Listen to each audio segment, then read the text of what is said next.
district.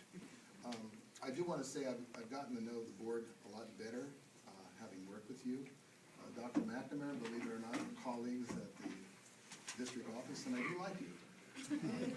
And I like you for a reason you probably don't even know. And it's basically because one day I saw you go over and talk to some custodians, and you talk to the security people at Paso, and I like that. I like when superintendents march through the mud at an ROP meeting and look at the chickens.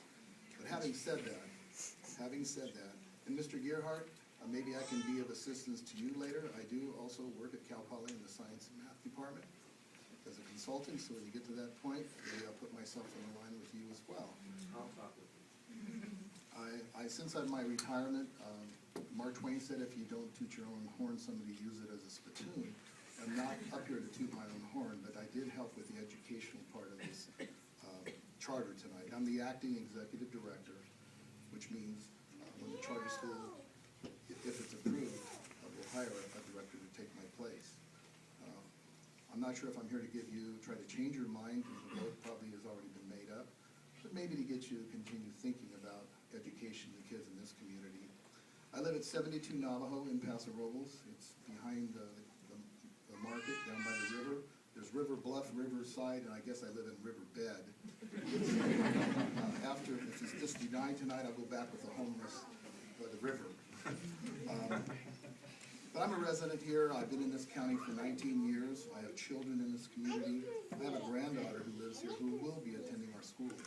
So I have a vested interest here. This charter petition far exceeds the legal requirements required by the state of California. There's not enough time this evening, nor is the appropriate forum to debate all of these issues.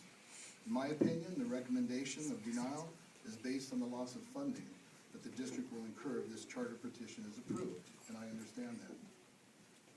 You ask, what is innovative about this charter school?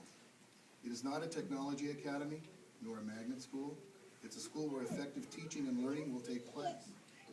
This charter school's goal is to keep class sizes low, student contact time high, and communication with parents frequent. What this produces is a stronger sense of community and a commitment to the success of each and every kid in that school. This petition request you're going to vote on tonight will give the community of Paso Robles such a school. I will state again that effective teaching and learning can and is taking place in many schools with far less sophisticated facilities, less than adequate budgets, and limited curriculum resources than the proposed 237-page charter application that has been submitted to you. I know from experience and research that a school is only as good as the people who are involved with it. At the forefront is an effective teaching staff, the key to success of students. I do not intend to offend the majority of excellent and outstanding teachers like Bob DeGault who are employed by this district. I think we all know that in every school there are classrooms where a quality education is not being offered and a teacher has already retired. The charter school will be a school where the absence of constraints, like unions and tenure, will ensure there is exceptional teaching each and every day by every teacher for every student. And lastly, and I believe, and I think I've seen it here tonight, that the submission of this petition, even if denied, has stimulated all of us to have conversations of where and how effective learning can take place for our kids. This is not about us.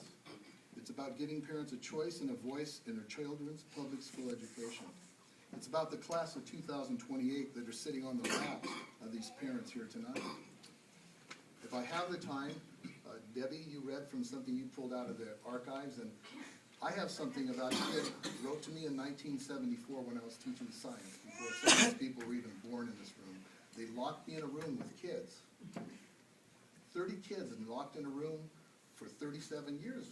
We've been doing that, right? Not many of us have that experience. And here's what this kid wrote me from Mike Kusini in 1974. Because we want to make all our kids more than average, don't we? We want the best for them. I don't cause teachers trouble. My grades have been okay.